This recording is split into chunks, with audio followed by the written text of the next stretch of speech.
మానవుడు అని పిలువబడేవాడు ఎక్కడ కనిపించినా వాడికి మీరు సువార్త చెప్పండి. సర్వలోకానికి వెళ్ళండి, సర్వ సృష్టికి వెళ్ళండి.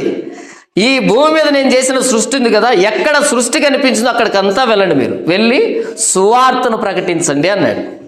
2 వచనాలు, చాలా చిన్న వచనాలు. మీరు సర్వలోకానికి వెళ్ళి సర్వ సృష్టికి సువార్త ప్రకటించండి. నమ్మి బాప్తీసం పొందిన వాడు రక్షింపబడును, నమ్మని వాని శిక్ష విధించబడును. 2 లైన్లు. ఇది మనకు ఎలా అనిపిస్తుందంటే, ఈ మధ్య క్రైస్తవులకి బైబిల్ అన్నది 200కి ఇచ్చేస్తున్నారు. ఇప్పుడు 200 డబ్బు ఇచ్చేసి బైబిల్ ఇచ్చేస్తున్నారు. ఎక్కడ పడితే అక్కడ బైబిల్ విపరీతంగా అమ్మేస్తున్నారు, ఫ్రీగా పనిచేస్తున్నారు. అందరి ఇళ్లలో 2 ఉన్నారనుకోండి, ఇంట్లో 4 బైబిల్ ఖచ్చితంగా ఉంటాయి. ఒకటి పాత బైబిల్, ఒక కొత్త బైబిల్, ఇంకొకటి చినిగిపోయింది. మొత్తానికి 4-5 బైబిల్ ఉంటాయి. క్రైస్తవుడు అనగానే బైబిళ్ళు ఖచ్చితంగా ఇంట్లో ఉంటాయి. ప్రతి ఆదివారం ఇలాగే వచ్చి యేసు ప్రభు గురించి సమాచారం వింటూనే ఉంటాం. ఇలా ప్రతి ఆదివారం కూడా ఇలాంటి వచనాలు కనిపిస్తూనే ఉంటాయి, వినిపిస్తూనే ఉంటాయి.